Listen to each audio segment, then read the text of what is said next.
स्वागत है आपका अपने परिवार टीच इन्फो स्मार्ट में। आज हम लोग इस वीडियो के माध्यम से रिवीजन करेंगे। बहुत सारे क्वेश्चंस का रिवीजन करेंगे क्योंकि मैंने जितनी वीडियोस लगभग पढ़ाया हुआ है सबको कंपाइल कर लिया है और कंपाइल करके आपको पढ़ाने का प्रयास करूँगा, रिवीजन करूँगा, क्योंकि हम लोग जो भी पढ़ते हैं उसको रिवीजन करना वेरी इंपॉर्टेंट है। अगर रिवीजन नहीं करेंगे तो जो पढ़ा है वो उसका कोई महत्व नहीं रह जाएगा, ये ध्यान रखिएगा। और जो भी मैं आपको पढ़ा रहा हूँ उसकी PDF यदि आपको चाहिए तो आप मेरा चैनल टेलीग्राम का है, उस पर आप ज्वाइन कर सकते हैं टीच इन्फो स्मार्ट के नाम से। ये सभी PDF आपको वहाँ से मिल जाएगी। तो शुरुआत करते हैं। Smart GK watch more learn more, please like share and subscribe. शुरुआत करते हैं, पहला क्वेश्चन देखेंगे। पेशेंस बना के रखिएगा, वीडियो थोड़ी लंबी हो सकती है। लिखा हुआ है, गजनी का प्रथम शासक कौन था जो खलीफा की उपाधि धारण कर सुल्तान कहलाने वाला प्रथम शासक बना? महमूद गजनबी। नेक्स्ट क्वेश्चन देखेंगे। लिखा हुआ है, महमूद गजनबी के सभी आक्रमणों में 1000 ईस्वी से 1026 ईस्वी के बीच में सर्वाधिक महत्वपूर्ण आक्रमण कौन सा था? तो सोमनाथ मंदिर पर जो इसने आक्रमण किया था ये बहुत ही महत्वपूर्ण आक्रमण था इसका। और अगर क्वेश्चन में आता है कि द्वितीय महत्वपूर्ण आक्रमण कौन सा था महमूद गजनबी के द्वारा किया गया, तो मुल्तान, ध्यान रखिएगा। लिखा हुआ महमूद गजनबी के भारत पर आक्रमण का उद्देश्य क्या था? तो मध्य एशिया में एक बड़े साम्राज्य की स्थापना के लिए धन प्राप्त करना। यहाँ पर वो साम्राज्य बनाने नहीं आया था, ठीक है, मध्य एशिया के लिए यहाँ धन लूटने आया था। लिखा हुआ है, महमूद गजनबी के भारत पर आक्रमण के समय भारत आए विद्वान अल बरूनी ने किस महत्वपूर्ण ग्रंथ की रचना की है? किताबुल हिंद की। दिल्ली सल्तनत की दरबारी भाषा थी फारसी। नेक्स्ट क्वेश्चन देखेंगे। लिखा हुआ है, आगरा नगर की स्थापना किसके द्वारा की गई थी? सिकंदर लोदी के द्वारा। दिल्ली का वह सुल्तान कौन था जिसकी मृत्यु चौगान अर्थात पोलो खेलते समय हुई थी? कुतुबुद्दीन ऐबक की। नेक्स्ट क्वेश्चन देखेंगे। लिखा हुआ है, कुब्बत उल इस्लाम मस्जिद का निर्माण किसके द्वारा किया गया था? कुतुबुद्दीन ऐबक के द्वारा। तराइन की पहली लड़ाई 1191 ईस्वी किनके बीच हुई थी? मोहम्मद गौरी और पृथ्वीराज चौहान के बीच।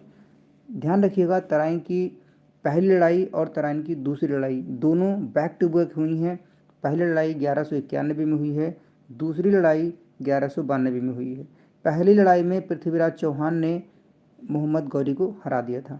दूसरी लड़ाई में जब 1192 में ये लड़ाई हुई थी तो ध्यान रखिएगा इस लड़ाई में पृथ्वीराज चौहान हार गए थे और मोहम्मद गौरी की जीत हुई थी। अगला क्वेश्चन देखेंगे। लिखा हुआ है, किस खिलजी शासक ने दिल्ली की राज सिंहासन पर बैठने के लिए अपने ससुर की हत्या कर दी थी? अलाउद्दीन खिलजी ने। लिखा हुआ है, रजिया सुल्तान किसकी बेटी थी? इल्तुतमिश की बेटी थी। नेक्स्ट क्वेश्चन देखेंगे। लिखा हुआ है, मोहम्मद गौरी विजित प्रदेशों की देखभाल के लिए किस विश्वसनीय जनरल को छोड़कर गया था? तो कुतुबुद्दीन ऐबक को छोड़कर गया था। अगला क्वेश्चन है, लिखा हुआ है, किसके शासनकाल में सबसे अधिक मंगोल आक्रमण हुए? अलाउद्दीन खिलजी। तराइन के द्वितीय युद्ध में किसने किसको पराजित किया? तो मोहम्मद गौरी ने पृथ्वीराज को पराजित किया। ये युद्ध हुआ था 1192 में। अगला क्वेश्चन लिखा हुआ है, सन 1329 और 1330 के बीच किसने तांबे के सिक्के के रूप में प्रमाण स्वरूप मुद्रा सांकेतिक मुद्रा प्रचलित की? मोहम्मद बिन तुगलक ने। दिल्ली के किस सुल्तान को इतिहासकारों ने विरोधों का मिश्रण बताया है? तो मोहम्मद बिन तुगलक। अगला क्वेश्चन लिखा हुआ है, लोदी वंश का अंतिम शासक कौन था? इब्राहिम लोदी। लिखा हुआ है, इब्राहिम लोदी है ये, ध्यान रखिएगा। लिखा हुआ है, उत्तरी भारत की प्रथम मुस्लिम महिला शासिका या फिर दिल्ली पर राज करने वाली प्रथम महिला शासक कौन थी? रजिया सुल्तान। अगला क्वेश्चन लिखा हुआ है, दिल्ली का प्रथम सुल्तान कौन थे जिन्होंने दक्षिणी भारत को पराजित करने का प्रयास किया? अलाउद्दीन खिलजी। लिखा हुआ, यात्री इब्न बतूता कहाँ से आया था? ये मोरक्को से आया था। भारत पर प्रथम तुर्क आक्रमण करने वाला कौन था? महमूद गजनबी। ध्यान रखिएगा, क्वेश्चन आता है एग्जाम में, तुर्क आक्रमण पहला ये। बुद्ध सिकन या मूर्ति भंजक किसे कहा जाता है? तो महमूद गजनबी को कहा जाता है, मूर्तियों को तोड़ने वाला। लिखा, महमूद गजनबी ने कौन सी उपाधि धारण की थी? दो उपाधियाँ थीं, यामीन उद दौला साम्राज्य का दाहिना हाथ, अमीन उल मिल्लत मुसलमानों का संरक्षक। महमूद गजनबी ने भारत में प्रथम आक्रमण किस राज्य के विरुद्ध किया? तो ये हिंदू शाही या ब्राह्मण शाही राज्य के खिलाफ, राजा जयपाल, ठीक है, ध्यान रखिएगा। फिर उसके बाद में राजा जयपाल का पुत्र था आनंदपाल, उसके खिलाफ जो है इसने अभियान चलाया। राजा जयपाल ने जो है आत्महत्या कर लिया था क्योंकि बहुत सारा धन लूटने के बाद भी इसने जो है 50,000, महमूद गजनबी ने 50,000 लोगों का सर काट दिया था। तो ध्यान देखिए दीजिएगा, आगे लिखा हुआ है हिंदू शाही राज्य की राजधानी थी, तो उद्भानपुर या फिर ओहिंद भी बोलते थे उसे और बैहिंद भी बोलते थे। महमूद गजनबी का भारत में अंतिम आक्रमण किसके विरुद्ध हुआ था? तो ये जाटों के विरुद्ध हुआ था। अगला क्वेश्चन है, लिखा हुआ है हिंदू शाही राज्य का कौन सा शासक से बार बार पराजित होने के कारण ग्लानिवश आत्मदाह कर लिया है, आत्महत्या कर लिया था? तो ये जयपाल थे। महमूद गजनबी किस वंश का था? ये याम रखिएगा। ठीक है, अगला क्वेश्चन देखेंगे, लिखा हुआ है महमूद गजनबी के साथ भारत आने वाले इतिहासकार में कौन शामिल था? किताबुल हिंद का लेखक अलबरूनी महमूद गजनबी के साथ भारत आने वाला, ध्यान रखिएगा। तारीख यामिनी का लेखक उतबी, तारीख ए सुबुक्तगिन का लेखक बैहाकी। ठीक है, ध्यान रखिएगा। अगला क्वेश्चन देखेंगे, सुबुक्तगिन जो है वो मोहम्मद गजनबी का पिता थे, ध्यान रखिएगा। ठीक है, ये अल्पतगिन का दामाद था। लिखा हुआ है महमूद गजनबी के आक्रमण के परिणाम स्वरूप कौन सा शहर फारसी संस्कृति का केंद्र बन गया? लाहौर। अगला क्वेश्चन लिखा हुआ है, भारत में मुस्लिम राज्य का संस्थापक माना जाता है मोहम्मद गौरी को। किसने इक्तादारी प्रथा चलाई? इल्तुतमिश ने। 13वीं सदी में सेना का सर्वोच्च अधिकारी होता था, तो ध्यान रखिएगा खान को सर्वोच्च अधिकारी बोलते थे। भारत में गुलाम वंश का संस्थापक कौन था? कुतुबुद्दीन ऐबक। कुतुब मीनार के कार्य को किसने पूरा किया था? इल्तुतमिश ने। दिल्ली का पहला तुगलक सुल्तान कौन था? गयासुद्दीन तुगलक। नेक्स्ट क्वेश्चन है, लिखा हुआ है पंजाब की हिंदू शाही, ये शाही होगा, शाही राजवंश को किसने स्थापित किया? कल्लर। मैनेज कीजिएगा, कंप्यूटर से जब ट्रांसलेट होता है तो थोड़ा बहुत जो है चीज़ें बदल देता है, अक्षरों को बदल देता है कंप्यूटर, तो हो सकता है थोड़ी बहुत कहीं एरर आ जाए, तो उसको अपने आप से आप मैनेज कीजिएगा। ठीक है, आगे देखिएगा, लिखा हुआ वह रोमन सम्राट अगस्तस की भांति सावधान था कि वह दूसरों की तरह शक्तिशाली न लगे और वह दूसरों के स्तर से अधिक न लगे। यह संदर्भ किसका है? तो बहरुल लोदी का। इल्तुतमिश का संबंध कौन से वंश से था? तो ध्यान रखिएगा, इल्तुतमिश गुलाम वंश या फिर दास वंश या फिर उसे ममलूक वंश भी बोलते थे। ध्यान रखिएगा, गुलाम वंश को ही दास वंश बोलते हैं, दास वंश को ही ममलूक वंश बोलते हैं। दक्षिण अफ्रीकी यात्री इब्न बतूता किसके शासनकाल में भारत आया था? तो मोहम्मद बिन तुगलक के शासनकाल में आया था। अगला क्वेश्चन, ये मोरक्को से आया था, ये भी ध्यान रखिएगा। महमूद गजनबी ने भारत पर कितनी बार आक्रमण किया? 17 बार। किसने अपने आप को खलीफा घोषित किया था? मुबारक शाह खिलजी ने अपने आप को खलीफा घोषित किया। लोदी वंश का संस्थापक कौन था? बहलुल लोदी। नेक्स्ट क्वेश्चन है, भारतीय इतिहास में बाजार नियमों या मूल्य नियंत्रण पद्धति की शुरुआत किसने की? अलाउद्दीन खिलजी ने। राज्य संबंधों में उलेमा के दखल का विरोध किस सुल्तान ने किया था? तो अलाउद्दीन खिलजी ने किया था। अगला क्वेश्चन लिखा हुआ है, अल बरूनी का पूरा नाम क्या था? अब्बू रेहान मोहम्मद। अल बरूनी के अनुसार चतुर्थ वर्ण के नीचे का वर्ग में शामिल थे, तो चतुर्थ वर्ग के श्रेणी में कौन शामिल थे? धोबी, मोची, जादूगर, डालिया, ढाल बनाने वाले, नाविक, मछुआ, ब्याद या फिर जुलाहा शामिल थे। लिखा हुआ 11वीं सदी के भारत का दर्पण किसे कहा जाता है? तो किताबुल हिंद को कहा जाता है 11वीं सदी का भारत का दर्पण। अगला क्वेश्चन लिखा हुआ है, भारतीय संगीत का आदि ग्रंथ कहा जाता है सामवेद को। प्रथम विधि निर्माता कौन है? मनु। कृष्ण भक्ति का प्रथम और प्रधान ग्रंथ है, तो ध्यान रखिएगा श्रीमद् भागवत गीता। ऋग्वेद में संपत्ति का प्रमुख रूप क्या है? तो गोधन है। ऋग्वेद का कौन सा मंडल पूर्णतया सोम को समर्पित है? सोम को, तो ये 9वां मंडल है। अगला क्वेश्चन देखिएगा, लिखा हुआ है प्रसिद्ध 10 राजाओं का युद्ध, दशराज युद्ध किस नदी के तट पर लड़ा गया है? तो ये पुरुषणी नदी होगा, पुरुषणी। ठीक है, पुरुषणी नदी होगा, ध्यान रखिएगा। आगे देखेंगे, लिखा हुआ है धर्मशास्त्रों में भू राजस्व की दर क्या थी? तो ध्यान रखिएगा 1/6, 1:6। वैदिक युग में प्रचलित लोकप्रिय शासन प्रणाली थी गणतंत्र थी। लिखा हुआ है गायत्री मंत्र की रचना किसने की थी? विश्वामित्र ने। अवेस्ता और ऋग्वेद में समानता है। अवेस्ता किस क्षेत्र से संबंधित है? ईरान से। नेक्स्ट क्वेश्चन देखेंगे, लिखा हुआ है आर्यों के आर्कटिक होम सिद्धांत का पक्ष किसने लिया था? तो बीजी तिलक ने। सिकंदर महान एवं पोरस की सेनाओं ने किस नदी के तट पर आमने सामने पड़ाव डाला था? झेलम नदी के। नेक्स्ट क्वेश्चन है, मगध का कौन सा राजा सिकंदर महान का समकालीन था? घनानंद। बहुत शक्तिशाली राजा था ये। किस शासक ने बौद्धों के लिए विख्यात विक्रमशिला विश्वविद्यालय की स्थापना की थी? धर्मपाल ने। महावीर की मृत्यु कहाँ हुई थी? पावापुरी में हुई थी।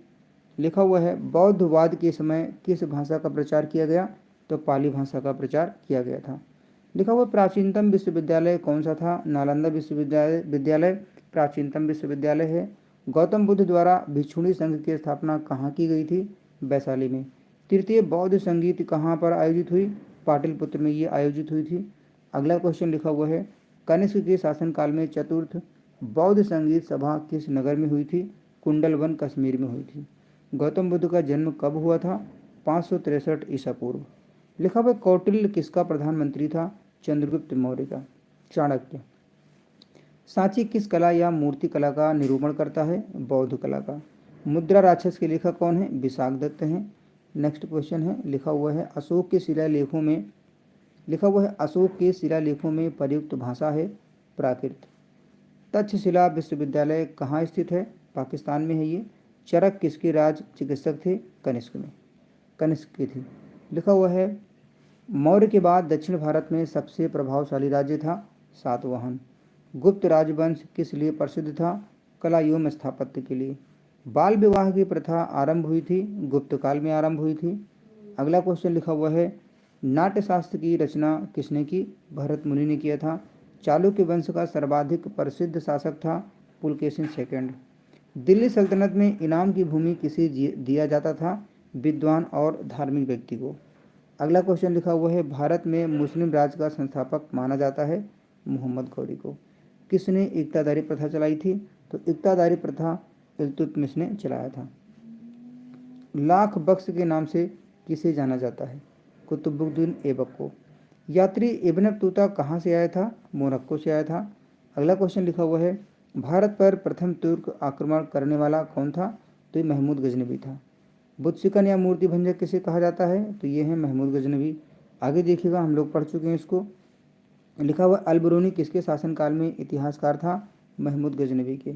लोदी वंश का संस्थापक कौन था, बहलुल लोदी था। अगला क्वेश्चन लिखा हुआ है अलाई दरवाजा का निर्माण किन सुल्तान ने करवाया था, अलाउद्दीन खिलजी ने। कुतुबुद्दीन ऐबक की राजधानी क्या थी, लाहौर। अगला क्वेश्चन है लिखा हुआ है कृष्णदेव राय किसके समकालीन थे, बाबर के। कृष्णदेव राय कहाँ के राजा थे, विजयनगर के। चार मीनार का निर्माण किसने करवाया था, कुली कुतुब शाह ने चार मीनार का निर्माण करवाया था। लिखा हुआ है रामानुज के अनुयायियों को कहा जाता है वैष्णव। 1526 ईस्वी में बाबर ने किस वंश के शासक को परास्त कर मुगल साम्राज्य की नींव डाली, लोदी। अगला क्वेश्चन देखेंगे लिखा हुआ है बाबर ने प्रसिद्ध तुलगुमा नीति का प्रयोग सर्वप्रथम किस युद्ध में किया था, तो ये पानीपत के प्रथम युद्ध में किया था। ये एक युद्ध लड़ने की प्रणाली है, तकनीकी है, ठीक है। लिखा हुआ है हुमायूंनामा किसने लिखा है, तो गुलबदन बेगम ने लिखा है। आईने अकबरी किसने लिखा है, अबुल फजल ने लिखा है। अगला क्वेश्चन देखिएगा लिखा हुआ है भारत में ग्रैंड ट्रंक रोड बनवाई थी, शेर शाह सूरी ने बनवाया था। अगला क्वेश्चन है लिखा हुआ है मुगल प्रशासन व्यवस्था में मनसबदारी प्रणाली को किसने प्रारंभ किया, अकबर ने। अपने काल का महान संगीतज्ञ तानसेन किसके दरबार में थे, अकबर के दरबार में थे। लिखा हुआ है किस युद्ध से भारत में मुगल राज्य की नींव पड़ी, पानीपत का प्रथम युद्ध। मुमताज़ महल का असली नाम क्या था, तो अर्जुमंद बानो बेगम था। शिवाजी सर्वाधिक प्रभावित थे जीजाबाई से। लिखा हुआ है शिवाजी का राज्याभिषेक कहाँ हुआ था, रायगढ़ में। पानीपत की तीसरी लड़ाई 1761 ईस्वी किन के बीच में हुई थी, ध्यान रखिएगा किन के बीच में हुई थी, तो पेशवा बाजीराव सेकेंड और अहमद शाह अब्दाली के मध्य में हुई थी 1761 में। हवा महल कहाँ स्थित है, जयपुर में है हवा महल। अगला क्वेश्चन लिखा हुआ है बड़ा इमाम बाड़ा कहाँ पर स्थित है, लखनऊ में है ये। किस सिख गुरु ने फारसी में जफरनामा लिखा था, गुरु गोविंद सिंह ने लिखा था। अगला क्वेश्चन लिखा हुआ है आदि ग्रंथ किसने संकलित किया था, गुरु अर्जुन देव ने।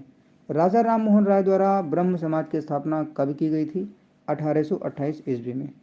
अगला क्वेश्चन है कूका आंदोलन को किसने संगठित किया, गुरु राम सिंह ने। दयानंद सरस्वती द्वारा स्थापित है आर्य समाज। आर्य समाज की स्थापना दयानंद सरस्वती जी ने किया था। नेक्स्ट क्वेश्चन लिखा हुआ है स्वामी विवेकानंद ने रामकृष्ण मिशन की स्थापना कब की, तो ये 1896 में किया था। Please like share and subscribe जरूर कीजिएगा। किस मुगल शासक ने 2 बार शासन किया है, हुमायूं ने 2 बार शासन किया है। लिखा हुआ है भारत में बीबी का मकबरा कहाँ स्थित है? ये औरंगाबाद में है। नेक्स्ट क्वेश्चन लिखा हुआ है फतेहपुर सीकरी स्थित लाल पत्थर से निर्मित शेख सलीम चिश्ती के मकबरे को किसने संगमरमर का करवाया था? जहांगीर ने। किस मुगल शासक को पहले आगरा में दफनाया गया, बाद में उसकी एक अफगान विधवा शव को काबुल ले गई और वहीं एक बाग में दफनाया? बाबर। अगला क्वेश्चन देखेंगे। लिखा हुआ है कौन सा पहला मुगल शासक था जिसने कुषाण साम्राज्य के पतन के बाद भारतीय साम्राज्य में काबुल व कंधार को शामिल किया? बाबर था। किस मुगल शासक को उपवनों या उद्यानों में अत्यंत अभिरुचि के कारण उपवनों का राजकुमार या मालियों का मुकुट कहा गया है? बाबर को कहा गया है ये। लिखा हुआ है किस युद्ध को जीतने के बाद शेर शाह ने दिल्ली में अफगान सत्ता की स्थापना की? बिलग्राम का युद्ध जीतने के बाद 1540 ईस्वी में दिल्ली में अफगान सत्ता की स्थापना हुई थी। लिखा हुआ रानी दुर्गावती किस भारतीय शासक के समकालीन थी? तो ये अकबर के समकालीन थी। लिखा हुआ शाहजहां ने किस शहर में मोती मस्जिद बनवाई थी? आगरा में। किस मुगल बादशाह ने जजिया नामक कर पुनः लगाया? औरंगजेब ने लगाया था। अगला क्वेश्चन है लिखा हुआ है अकबर के शासनकाल में अमल गुजारी नामक अधिकारी का कार्य क्या था? तो भूमि राजस्व का मूल्यांकन और संग्रह करना। शिवाजी ने मुगलों को किस संधि के द्वारा किलों को हस्तांतरित किया? पुरंदर की संधि के माध्यम से। लिखा हुआ है किस वर्ष बैसाखी के दिन 13 अप्रैल को गुरु गोविंद सिंह ने खालसा पंथ की नींव रखी थी? 1699 ईस्वी में। कौन सा मुगल बादशाह पहले तो अंग्रेजों का कैदी रहा और बाद में जीवन पर्यंत मराठों का पेंशन भोगी? तो ध्यान रखिएगा शाह आलम सेकेंड। लिखा हुआ है दक्षिण में किसके शासन में मुगल साम्राज्य तमिल राज्य क्षेत्र तक फैला? औरंगजेब। जजिया कर किस शासक ने खत्म किया था? अकबर ने खत्म किया था। अगला क्वेश्चन लिखा हुआ है सबसे पहले भारत में जजिया कर किस शासक द्वारा लगाया गया था? मोहम्मद बिन कासिम द्वारा। मुगल सत्ता की पुनर्स्थापना हुमायूं ने कब की? 1555 से 56 के बीच में किया था। मुगल सत्ता की दोबारा से स्थापना हुमायूं के द्वारा की गई थी। लिखा हुआ है मुगल सत्ता की पुनर्स्थापना किस युद्ध में हुमायूं को मिली विजय के फलस्वरूप हुई? तो ये हुई थी सरहिंद का युद्ध 1555 सिकंदर शाह सूरी से हुआ था। तब जो है मुगल सत्ता की पुनर्स्थापना हो गई थी, ध्यान रखिएगा। किस मुगल बादशाह की मृत्यु दीन पनाह पुस्तकालय की सीढ़ियों से गिरने के कारण हुई? हुमायूं की। लिखा हुआ है किस मुगल बादशाह के दुर्भाग्य पर व्यंग करते हुए लेन पोल ने लिखा है वह जीवन भर ठोकरें खाता रहा और ठोकर खाकर ही उसके जीवन का अंत हुआ? हुमायूं। मुगल प्रशासन में मुहतसिब था, लोक आचरण अधिकारी को मुहतसिब बोलते थे। अगला क्वेश्चन लिखा हुआ है मुगल प्रशासन में मदद ए मास इंगित करता है विद्वानों को दी जाने वाली राजस्व मुक्त अनुदत्त भूमि। लिखा हुआ है दास्तान ए अमीर हमजा का चित्रांकन किसके द्वारा किया गया है? अब्दुल समद के द्वारा। अगला क्वेश्चन लिखा हुआ है किस सुल्तान ने पहले हजरत आला की उपाधि अपनाई और बाद में सुल्तान की? शेर शाह सूरी। किस वजीर गाजुद्दीन ने दिल्ली में दाखिल नहीं होने दिया? शाह आलम द्वितीय को। लिखा हुआ है मसनवी जो बाबर द्वारा मुस्लिम कानून के नियमों का संग्रह है इसे बोलते थे मवाइन। अगला क्वेश्चन है लिखा हुआ है औरंगजेब द्वारा चलाए गए जिहाद का अर्थ है दार उल इस्लाम। दिल्ली के लाल किले का निर्माण किसने करवाया था? शाहजहां ने। किस इतिहासकार ने शाहजहां के शासनकाल को मुगल काल का स्वर्ण युग कहा है? A.L. श्रीवास्तव। लिखा हुआ पटना को प्रांतीय राजधानी किसने बनाया था? शेर शाह ने। मयूर सिंहासन अर्थात तख्त ए ताऊस पर बैठने वाला अंतिम मुगल बादशाह कौन था? तो ये थे मोहम्मद शाह रंगीला। लिखा हुआ बाबर की जीत का मुख्य कारण क्या था? उसकी सैन्य कुशलता। जब्ती प्रणाली किसकी उपज थी? शेर शाह सूरी की। जवाबित का संबंध किससे था? तो ध्यान रखिएगा ये राज्य कानून से है। ईरान के शाह और मुगल शासकों के बीच झगड़े की जड़ क्या थी? कंधार। किस मुगल बादशाह को जिंदा पीर कहा जाता था? औरंगजेब को। अगला क्वेश्चन लिखा हुआ है अकबर द्वारा बनाई गई कौन सी इमारत का नक्शा बौद्ध विहार की है? तो पंचमहल। अंतिम मुगल बादशाह बहादुर शाह जफर था, उनकी पिता का नाम क्या था? अकबर शाह सेकंड। अगला क्वेश्चन है लिखा हुआ है अकबर ने सर्वप्रथम वैवाहिक संबंध राजपूतों के जिस गृह से स्थापित किए वह कौन था? कछवाहों से। औरंगजेब ने दक्षिण में जिन दो राज्यों को विजित किया था वह है, तो बीजापुरियम गोलकुंडा को उसने जीता था। विजित का मतलब जीता था, ठीक है। अगला क्वेश्चन है, मुगल बादशाहों में किसने अपनी आत्मकथा फारसी में लिखी है? तो जहांगीर ने संस्था, ध्यान रखिएगा जहांगीर ने लिखा हुआ है। तो यहाँ पर ये क्वेश्चन, यहाँ से क्वेश्चन है, ये ध्यान रखिएगा, ठीक है। तो ये गुप्त काल का जो है संस्थापक कौन था? तो श्रीगुप्त था। इस क्वेश्चन का मतलब है ये, ठीक है, कि गुप्त काल का संस्थापक कौन था? तो श्रीगुप्त था। गुप्त किसके सामंत थे? कुषाणु के सामंत थे गुप्त। अगला क्वेश्चन देखिएगा, लिखा हुआ गुप्त वंश के किस शासक ने सर्वप्रथम महाधिराज की उपाधि धारण की थी? चंद्रगुप्त प्रथम ने। लिखा हुआ गुप्त शासन के दौरान ऐसा कौन सा व्यक्ति था जो एक महान खगोल विज्ञानी और गणितज्ञ था? आर्यभट्ट। अगला क्वेश्चन देखेंगे, लिखा हुआ है गुप्त शासकों की सरकारी या दरबारी भाषा क्या थी? संस्कृत थी। इतिहासकार B.A. स्मिथ ने किसकी विजयों से प्रभावित होकर उसे भारत का नेपोलियन कहकर पुकारा है? समुद्रगुप्त को भारत का नेपोलियन कहा जाता है, ध्यान रखिएगा। लिखा हुआ है गुप्त वंश का वह राजा कौन था जिसने हूणों को भारत पर आक्रमण करने से रोका? स्कंदगुप्त। लिखा हुआ है गुप्त राजवंश किस लिए प्रसिद्ध था? कला एवं स्थापत्य के लिए। अजंता कलाकृतियाँ किससे संबंधित हैं? तो ये गुप्त काल से संबंधित हैं। कुछ विद्वानों के अनुसार कवि कालिदास किसके राज्य कवि थे? तो चंद्रगुप्त द्वितीय, जिसे विक्रमादित्य भी बोलते थे। अगला क्वेश्चन लिखा हुआ है अजंता चित्रकारी का विषय वस्तु किससे संबंधित है? बौद्ध धर्म से। उत्तर गुप्त युग में जो विश्वविद्यालय प्रसिद्ध हुआ वह कौन था? नालंदा विश्वविद्यालय था। नेक्स्ट क्वेश्चन लिखा हुआ है एरण अभिलेख का संबंध किस शासक से है? तो भानुगुप्त से। फुहान किसके शासनकाल में भारत आया था? चंद्रगुप्त द्वितीय। भारतीय युग था। गुप्त काल को भारतीय संस्कृति का स्वर्ण युग कहा जाता है। लिखा हुआ है फुहान कहाँ का निवासी था? चीन का निवासी था ये। सेतुबंध का रचनाकार, सेतुबंधु, ये बंधु होगा, सेतुबंधु के रचनाकार प्रवरसेन द्वितीय किस वंश का शासक था? वाकाटक का। अगला क्वेश्चन देखिएगा, लिखा हुआ है किस गुप्तकालीन शासक को कविराज कहा गया है? समुद्रगुप्त। स्कंदगुप्त को किस स्तंभ लेख में सक्रोपम कहा गया है? तो ये कहोम स्तंभ है ये।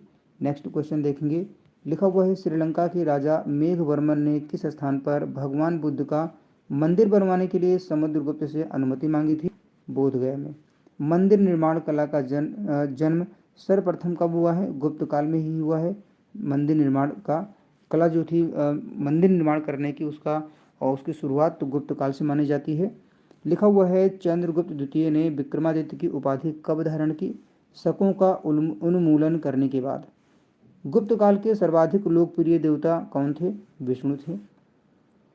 अगला क्वेश्चन लिखा हुआ है चंद्रगुप्त द्वितीय ने अपने किस विजय की खुशी में चांदी की विशेष सिक्के जारी किए?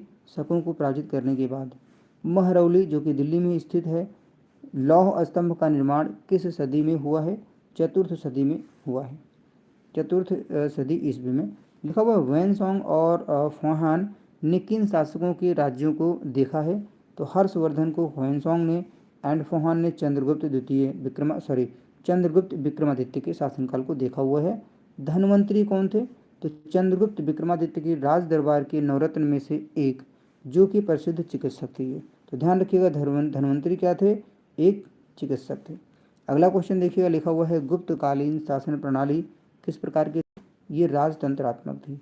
फुहान द्वारा रचित ग्रंथ फो कुओ की में किसका विवरण नहीं मिलता है? बौद्ध धर्म के सिद्धांतों का कोई विवरण नहीं है इसमें। लिखा हुआ है गुप्त स्थापत्य कला का सर्वोत्कृष्ट मंदिर कौन है? तो ध्यान रखिएगा देवगढ़ का दशावतार मंदिर। अगला देखिए क्वेश्चन लिखा हुआ है अमर कोश के लेखक अमर सिंह किस शासक के दरबार से जुड़े थे? चंद्रगुप्त द्वितीय। गुप्त संवत 319 से 320 को प्रारंभ करने का श्रेय किसे जाता है? तो चंद्रगुप्त प्रथम को ये श्रेय जाता है। अगला क्वेश्चन देखेंगे, लिखा हुआ है चंद्रगुप्त प्रथम ने गुप्त संवत का प्रारंभ किस उपलक्ष्य में किया है? अपने राज्यारोहण के स्मारक के रूप में। प्रयाग प्रशस्ति अभिलेख का लेखक हरिशेन किस शासक का दरबारी कवि था? समुद्रगुप्त का। नेक्स्ट क्वेश्चन देखेंगे, लिखा हुआ है गुप्त काल को प्राचीन भारत का क्लासिकल युग क्यों कहा जाता है? कला व साहित्य के क्षेत्र में अपने चरमोत्कर्ष पर पहुंचने के कारण। लिखा हुआ है सारनाथ के दमेक धमेख स्तूप का निर्माण किस काल में हुआ? गुप्त काल में। नेक्स्ट क्वेश्चन है, लिखा हुआ है गुप्त काल की सोने की मुद्रा को कहा जाता था, दिनार बोलते थे। जो गुप्त काल में सोने की मुद्रा होती थी उसे दिनार बोला जाता था। नेक्स्ट क्वेश्चन है, कुमार संभव महाकाव्य किस कवि ने लिखा हुआ है? ध्यान रखिएगा, ये कालिदास की रचना है। कालिदास की रचना है। नालंदा विश्वविद्यालय की स्थापना युग कब है? तो ध्यान रखिएगा, गुप्त काल में नालंदा विश्वविद्यालय की स्थापना हुआ था। गुप्त युग में भू राजस्व की दर क्या थी? उपज का छठा भाग। नेक्स्ट क्वेश्चन लिखा हुआ है, नगरों का क्रमिक पतन किस काल की एक महत्वपूर्ण विशेषता थी? गुप्त काल की। किस वंश के शासकों ने मंदिरों एवं ब्राह्मणों को सबसे अधिक ग्राम अनुदान में दिया था? गुप्त वंश ने। नेक्स्ट क्वेश्चन लिखा हुआ है, दिल्ली के महरौली में अर्थात दिल्ली के महरौली के कुव्वत उल इस्लाम मस्जिद के प्रांगण में स्थित प्रसिद्ध लौह स्तंभ किसकी स्मृति में है? चंद्र के। कालिदास द्वारा रचित मालविकाग्निमित्रम नाटक का नायक कौन था? तो ध्यान रखिएगा, इसका नायक अग्निमित्र है। लिखा हुआ है, समुद्रगुप्त की सैनिक उपलब्धियों का वर्णन उसके किस अभिलेख में उपलब्ध है? प्रयाग में, अर्थात जो प्रयाग का अभिलेख है उसमें उपलब्ध है। लिखा हुआ, किस काल में स्त्रियों की पुरुषों से बराबरी थी? गुप्त काल में। अगला क्वेश्चन है, कौन सा राज्य वंश हूणों के आक्रमण से अत्यंत विचलित हुआ? गुप्त। कौन सा नाटक कालिदास ने लिखा था? मालविकाग्निमित्रम, विक्रमोर्वशीयम एंड अभिज्ञान शाकुंतलम। अगला क्वेश्चन देखिएगा, लिखा हुआ है, अजंता गुफाओं की सरीखी या जैसी गुफाएं मध्य प्रदेश में और कहाँ हैं? मतलब कहने का है कि अजंता की जैसी गुफा है वैसी गुफा मध्य प्रदेश में और कहाँ है? तो बागधार में है। बाल विवाह की प्रथा कब आरंभ हुई? गुप्त काल में बाल विवाह की प्रथा आरंभ हुई थी। सोने के सर्वाधिक सिक्के किस काल में जारी किए गए हैं? गुप्त काल में। नेक्स्ट क्वेश्चन देखिएगा, लिखा हुआ है, यूरोपीय भाषा में अनुदित या अनुवादित प्रथम भारतीय ग्रंथ कौन सा है? अभिज्ञान शाकुंतलम। सती प्रथा का पहला उल्लेख कहाँ से मिलता है? एरण अभिलेख से सती प्रथा का प्रथम उल्लेख मिलता है, जानकारी मिलती है। लिखा हुआ है, गुप्त वंश के शासकों का क्रम बताइए। तो ध्यान रखिएगा, चंद्रगुप्त प्रथम, फिर समुद्रगुप्त, उसके बाद में चंद्रगुप्त द्वितीय का शासन आया, फिर कुमारगुप्त ने शासन किया, फिर स्कंदगुप्त ने शासन किया। गुप्तकालीन सिक्कों का सबसे बड़ा ढेर कहाँ से प्राप्त हुआ है? तो ये बयाना भरतपुर से। अगला क्वेश्चन देखिएगा, किस गुप्त शासक को नालंदा विश्वविद्यालय का संस्थापक माना जाता है? कुमारगुप्त प्रथम को। गुप्त काल में उत्तर भारतीय व्यापार किस एक पत्तन से संचालित होता था? तो ताम्रलिप्ति पत्तन से। अगला क्वेश्चन है, गुप्त शासकों द्वारा जारी किए गए चांदी के सिक्के कहलाते थे? रूपक बोला जाता था उसको। लिखा हुआ है, वारह मिहिर किससे संबंधित हैं? खगोल विज्ञान से। ब्रह्मगुप्त का संबंध किससे है? गणित से संबंधित हैं। चरक का संबंध किससे है? तो चरक का चिकित्सा से है। लिखा हुआ है, चंद्रगुप्त द्वितीय के काल में विद्या कला व साहित्य का महान केंद्र कौन सा था? तो ये था उज्जैन। अगला क्वेश्चन लिखा हुआ है, कालिदास की किस कृति की गिनती विश्व की 100 प्रसिद्ध साहित्य कृतियों में होती है?